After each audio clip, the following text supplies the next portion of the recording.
छत्रपती शिवाजी महाराज हे केवळ महाराष्ट्राचं नाही तर उभ्या हिंदुस्थानचं आराध्य दैवत आहे आणि माणसाच्या जन्माला येऊन सुद्धा कर्तृत्वाच्या जोरावर देवत्वाला पोहोचता येतं याचं एकमेव द्वितीय उदाहरण म्हणजे छत्रपती शिवाजी महाराज आहेत. अशा राजांचं नगभर आहे ते हातभर सांगतात.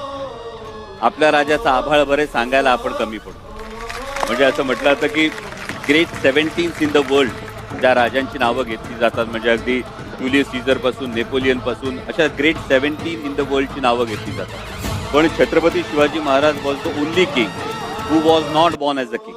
जे राजे म्हणून जन्मले नाही. Who never betrayed anyone to become a king. ज्यांनी कुणाच्या पाठीत खंजीर खुपसून राज्य मिळवलं नाही. He sworn himself as a king. ज्यांनी स्वतःचा राज्याभिषेक करवून घेतला. आणि when he passed away till that time he was a king. जेव्हा ते अनंतात विलीन झाले तेव्हाही ते राजे होते. सांगायला हा प्रत्येक माणसाला अभिमान वाटला पाहिजे की जगातल्या 17 जे ग्रेट म्हणवले जातात त्यातला एकही जण या क्रायटेरियावर महाराजांच्या समोर उभा राहू शकत नाही. जय भवानी.